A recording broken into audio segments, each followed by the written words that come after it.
Hey, we're back for another episode of Your Natural Best. I'm your host, Dawain, here with Sarah and Eric. And, man, this is episode 2. And, we got on the same clothes because we recorded it right after. I'm just going to be real, man. We real, son. This is natural. We're natural. We're our natural best right here. Yeah, our natural best. No, legit. Not much time has passed, but we want to kind of talk about, dig a little deeper. We kind of gave our intros last episode, and just kind of dig a little deeper, even in the terms, man, because as we was coming up with what the topic was going to be, we was going to talk about prep and what that looks like and all of that. And I remember people saying prep, and I like, prep, what is that, man? So Eric, could you define prep for those that don't know what that little means? Man. So let's break it down to the simple terms. Prep is short for preparation. So preparation or prep is the duration of time that you are, seriously dieting, you're seriously, following a regimen and being consistent for an end goal, which is your show. So preps can vary in length. Prep can vary in difficulty. It just really depends on, the person and how well of a starting point they have. So the myth of, 12-week prep, 16-week prep, or, even 20-week preps, and saying that all preps are the same is a very false statement. So all preps aren't the same? Absolutely not. Okay. All right. Sarah, what's your, when it comes, he defined it for us. Do you have a different perspective? Because that's a good thing about having a female bodybuilder as well. Got more perspective. It opens the, what is your definition, or how do you define, or how you even talk about prep? Yeah, I actually completely agree with that. It really just depends on the person and what your goals are and if you've competed before or not. I've done it both ways, actually. I've done a 12-week prep. I've done 14, and I've done a 6-month prep. So this last show that I did my first time, I did just a really, really long prep, which honestly was my favorite way to do it because I work really, really hard to build muscle, and that's my goal always, is to build.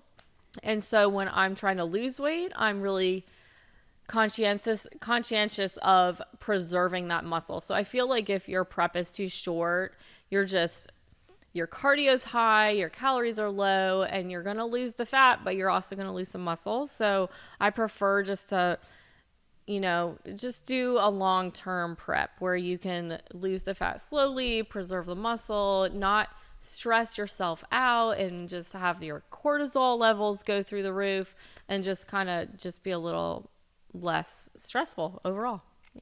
Nice. Yeah. Recently I've kind of become friends with this guy named Lee, and Lee actually did a 30-day prep for his show, which was impressive and intense. And I remember when me and Eric was talking and we were trying to find the show, he was like, you want to pick something next year? I was like, next year? Like, man, Charlotte's like 3 weeks. It didn't come to my mind, man, what all entails. So for those, that, okay, now we know what prep is, those that might be interested, and y'all already kind of covered the duration. You're going to skip over something. Don't want to cut you off, but go ahead, please. How long have you been on prep, sir? And how long was recommended for you to be on prep? I don't know, honestly. Let me be real, son. I didn't start counting until like just a few weeks ago. So if anybody don't know, I am Dawain's coach, so I'll try to give you coaching perspective as well. I always recommend, of course, when we start, to do at least 20 weeks, and that's basically because most people don't realize that for your first prep ever, you usually have, anywhere between 30 to 40 pounds to lose. And a lot of people are like, hey, where's that going to come from? But I think Dawain has been on prep. His total prep will probably be 24 weeks, if I'm not mistaken. So pretty long time. So, yeah. Yeah, I don't know. I just remember when it got to like 16, I hit the calendar and I was like, oh, okay, 16. But no, and it's funny that you mentioned that, man, because I remember when you was like, yeah, we're looking at about 165, 175, and I was like, who are we talking about? Like my son in 11th grade, like what? And as of this morning, 175. The other day 174. So it's just one of those things about being coachable. Talking about prep and talking about coaching. When it comes to that, how do you kind of determine, what made you decide to do the long prep? Like, what was it, like over experience, or what was that thing? Yeah, I think it just really depends on the person and how much weight you have to lose. Like if you're someone who stays fairly lean in your off season, then and you're more of just in a maintenance, you probably just need to, your prep can be a little bit shorter because you only have maybe 10 pounds if you're a woman, 10 pounds to lose. For me, I usually go about 25 to 30 pounds over my stage weight. So, and I just don't want to be stressed out like, oh my gosh, I have got to make a certain weight each week. And plus that makes it hard for manipulating your diet, and really you need to give yourself lots of time, because I like to pull things out of my diet slowly. Like, okay, this week I'm going to give up this and this and this. I eat fairly clean year round, but there's certain things that I allow myself in the off season where I like to pull out slowly, because you want to be able to take things away and still keep calories at a reasonable number. And I prefer to up my cardio and keep my calories fairly high. I don't want to drop my calories too low, or my body's just going to stall out and my body's going to hang on to that calories that I'm getting and refuse to drop weight, and then I'm kind of stuck. So yeah, I think I just like the longer prep because it's just a lot less stress and I have more time. And if I go a week when I step on the scale and I didn't lose anything, I mean, that happens. Like for my body, I've competed for so long. I've really learned over time exactly how my body works and drops the weight. So I'll go a week and I won't lose anything. And then I'll go a week and I'll lose 3 pounds. And then I'll go a week where I'll lose 2 pounds. And then a week where I will lose nothing. And then 3 pounds again. So you just have to learn to give yourself enough time so that you don't stress out on the weeks where you don't really drop weight. Right. Mm-hmm. So from a coach / athlete perspective, just when it comes to, those details as far as prep goes and duration and how do you approach it? Like tell me a like perfect scenario that you may have experienced or coached, and a absolute worst scenario for experience to coach. Gotcha. So I'll give you the 2 scenarios after this. Well, I'll say one thing first. The one thing about the durations of preps is I prefer longer preps as well, due to the fact that we having time for slip-ups. Like the one, I guess, thought is that bodybuilders are perfect. Like we're robots. We just, do everything to 100% T. And, that's not true. Like, just like in, Eat Swim, just like in anything, we see or clients who, they have one bad day or one bad meal and, they throw it all away. So just somebody who, all of us, about to compete or have competed at the highest level, just to show that true authentic side that nobody's perfect. Like, I've never been 100% on a diet. That's just me speaking. And I competed in one of the highest things. So just putting that out there. But then, for a perfect prep, I have prepped somebody for 24 weeks, and everybody's like, how is that perfect? I was able to pull this person cardio out 12 weeks out. Their calories stayed at a pretty decent amount of food. So for me, the execution of that and the person wanted to show they probably came in like 3% body fat. That was perfect for me. We didn't have any hiccups. We didn't have any, trying to have to fix anything last minute. And I think maybe the worst prep, it might have been myself, and I'll put myself out there. I was in a place mentally where I couldn't lock in for a show, and my coaches didn't want to, do a certain thing where, pull food and make me do the cardio. So I took it upon myself to, kind of crash diet, which is, pulling a lot of calories, to try to look presentable on stage. Because at the end of the day, I'm the one that did the damage, but my coaches, allowed it, but they weren't going to do it. So I felt like if I had to put myself through it, then, I had to go through with it. But for 2 scenarios, like I said, I was probably the worst case scenario. And then one of my athletes that I could pull cardio, that's always ideal. Keeping cardio low and food high all prep. So Yeah, I remember you told me that scenario. I was hoping that was going to be me. Did not happen this time.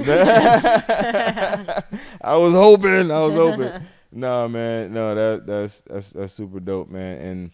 And as I'm learning, prep and just this whole experience, what I found is that from week to week, it's subject to change. Like literally, you can feel like things are locked in. Because right now for me, it's mental. Like in the beginning, like it's whatever. I'm E2M trained, so I got I'm a list guy. Like whatever you tell me, I'm gonna do. But these last couple of days, it's been like, the snack demon. He be coming on my shoulder, and then the other one over there, man. But one of the things that I heard online, of course, social media, they were saying that with bodybuilders, like, okay, bodybuilders, the difference, and you might even say that, Eric, but like an NBA basketball player, they can play a game and then and the game's over and then go out for drinks, and party. NFL player, they can play a game. After the game, they can go out for drinks, party, have a good time. Bodybuilder, we got to stay on like the whole time, every day. That ain't even a question. That's just a statement. Like that's just one of the unique things about this sport that I think a lot of people don't understand, man. And I don't know if y'all want to speak to that, just the uniqueness of that when it comes to that in prep. Nope, nobody. Oh yeah. I did say something like that, along the lines of that. Yeah. There is no off switch for bodybuilding. Right. Most other sports, and I mean, people can debate with me, or you don't have to. You'll debate with somebody else. But it's like with bodybuilding, you can't turn it off. Your sleep regimen is important. The time you wake up, the time you work out, from sun up to sundown, you're constantly, everything you do is a result towards the next day. Anything that negative that happens in the day, even in like a stress at work or stress at that, can throw off your whole day. People who stress eat, if you have a bad day, you may throw off your diet. So like I said, in any other sport, you can mentally clock out, or like during the game, you just got to be locked in for maybe 30, 48 minutes. But then after that time is over with, you can go deal with it, whatever you have to do. But with bodybuilding, like you said, you're probably not drinking. Sometimes you're not going out. Sometimes you just control all the controllables, which means sometimes you put yourself in a box, to stay mentally sane from certain things. So, there's no off switch. So, to me, bodybuilding has probably been the hardest sport I ever competed in. What about you, Sarah? Anything you want to? Yeah, I agree. I've done multiple sports in my life. I've done cheerleading and volleyball and soccer, and this is definitely the most difficult, but to me, the most rewarding, because you're pushing your body to that absolute limit. You're seeing what you're capable of mentally and physically, and you're just wowed. Like every time you do a new show, your body does something new that it didn't do before.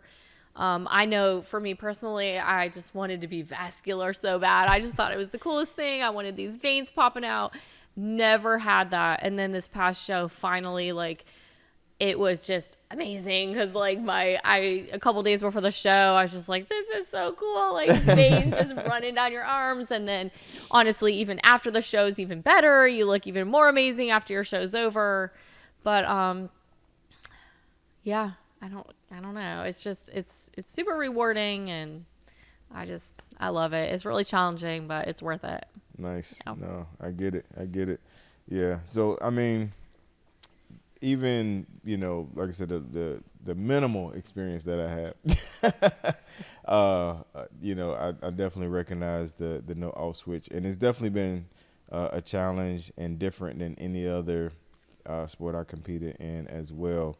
It's funny, I was gonna say, make a joke, all the other athletes, because I think about Kobe Bryant, how they say like after the game he'll still go and shoot. Like he never went and drunk after the game. He went back to the gym, man, and like he would be the ultimate bodybuilder, man, because like they said he never turned it off, man. So I don't know, I just thought about that when we were talking about that, man. So also, when it comes to preparation, and we're all doing it on the natural aspect of it, and we just want to kind of throw it out there, man.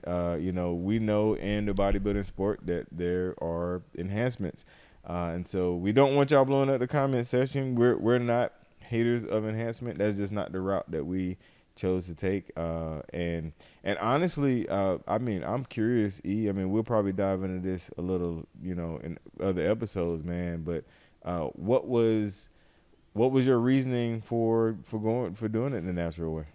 So, I mean, I actually started because there's multiple federations. We're not going to get too deep in the weeds about Right. that. So I competed actually in the non-tested organizations first. So I got my feet wet over there, not saying using drugs, but I competed against people who were enhanced. And, I tried my hand. I placed, top 3 in every show I did over there. And, I mean, it was a gratifying feeling or a satisfying feeling until, someone was like, hey, there's natural organizations. So, I went to a natural organization and won my first show there. And then you get that, infamous pro title in front of it. So then after that, they were like, hey, you can make money. And I was like, how much, So Right. that's where my wheel started spinning. And then ever since then, I mean, it took me maybe about 2 years to, climb the ranks and, start winning pro shows. But then after that, something just clicked for me to say, hey, we're comparing apples and oranges over there. Compare me apples to apples, because the main thing about natural bodybuilding is it's really based on 3 different things. Like, it's based on genetics, it's based on, how hard you work, and basically if you could follow a regimen. Like, is your coaching good? Is your genetics good? And how hard do you work out, or how hard are you willing to push yourself? And if you got those 3 things, then, I mean, you can climb the ranks pretty fast, because that's what everybody else has. There's no extra factor, boosting or pushing anybody else forward. Very true.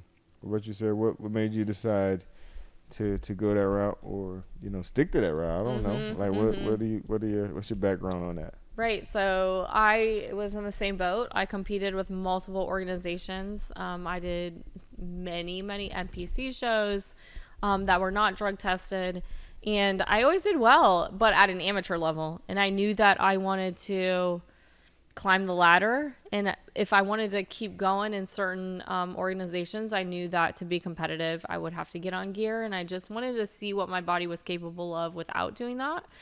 No judgment from me whatsoever. I would never ever I idolize some people who choose not to and choose to do gear. I look at both body types, and I just think that I know the amount of dedication that goes into either type of, whether you decide to do gear or not. And personally, I just wanted to push myself and see what I was capable of, naturally. So to climb the ladder, I decided to go the natural route, and I wanted to go pro. That was my goal. And that was, and I accomplished that. I did well at the amateur, and then I went pro, and now I'm looking at doing some pro shows moving forward. So, yeah, that was I like it. So my short answer is I'm scared of needles. Fair enough. Yeah, no, I mean, no, that buck stops there, man. But again, not coming at nobody, but yeah, I think I might be the elder statesman on this podcast. I'm 42, so I think I'm not going to ask you, Sarah, because that's illegal. But I think I'm one of the elder statesmen up here. But in this stage in my life, it really was, what can I accomplish? You're not saying, because I guess one misunderstanding is if you are enhanced, it's like an automatic. There's some work that goes involved. Like, Absolutely. you have to put in work still, even though you're enhanced. But so for me, it was, what can I accomplish, myself? And that was that was one of the many, because you got to think about who my influences were. My influence was Jeff. My influence was the other Jeff. My influence is Eric, and so that was the circles I was around. So it was like, why wouldn't I? And that was the reason why I chose that route, man. So, man, really good episode 2. I'm excited because I know there's a lot of potential, and there's a lot of topics and a lot of different directions we can go. And to be able to sit down with 2 pros and a soon-to-be retired amateur, maybe pro, who knows, in the next 2 weeks. But no, to be able to sit down and have people that are in 3 different spectrums and 3 different parts of their bodybuilding journey. I think this would be a conversation that's sought after. So all right, again, so y'all need to start getting your closes together, because I'm gonna give you a chance to anything you want to close with. So Sarah, anything you want to close with for this episode? Just that whether you decide to be a natural athlete or if you decide to go on gear, either way, it's just, it's going to take a lot of work, but you can, just tunnel vision. You can do it. Stick with the diet, stick with the working out, and just whatever your goals are, just push forward and just know that you can do it. And I'm rooting for you. That's it. All right, E. Once again, let me stop. So, man, a few words. But no, just remember, kind of just a hint back at the, title we use. Preparation is more than just bodybuilding. It's more than just fitness. Preparation is more so just for life. Getting yourself ready, being consistent in anything, will get you far. So, a little bit of motivation for y'all. And mine is, I'm scared of needles. Till next time, we'll be out of here. Peace.